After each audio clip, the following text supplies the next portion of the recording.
কয়টি রং আছে? শিক্ষক এসে শুধালেন এসে দ্বিতীয় শ্রেণীর কাছে।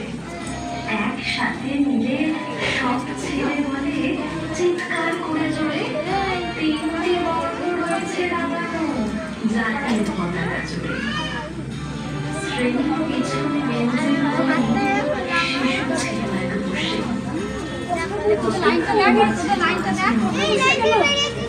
বলল সে মৃদু ভাষে। কথা না শুনে বাকি শিশুগণে হেসে খায় দুটো। শিক্ষক রেগে বলে বোঝাও কি করে পাঁচটি। মাথা নিচু করে সরল শিশুটি বলে উপরে গেরুয়া মাঝখানে সাদা, সবুজ আছে তার তবে, আর আছে আঁকা গোলাকার চাকা, নীল রং আছে। শিক্ষক বলে এদিকে ধরলে তবু হচ্ছে চারটে। অবুধ শিশুটি বলল তখন রং আছে আর এক। লাল লাল ছোট দাগ দেখা যায় ওই পতাকার মাঝে।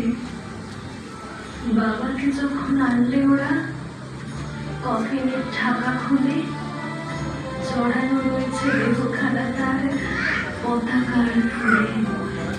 রক্তের দাগে ছিল লাল ছোপ ওই পতাকার মাঝে। এই নিয়ে মোট হলো 5টি। এবার তো ঠিক আছে। সরল শিশুটির জবাবখানি কাঁপে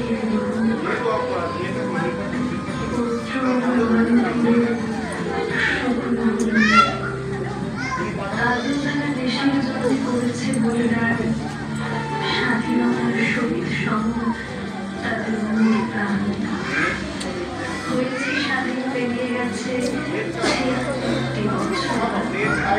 দেশ বাঁচাতে যারা রাখছে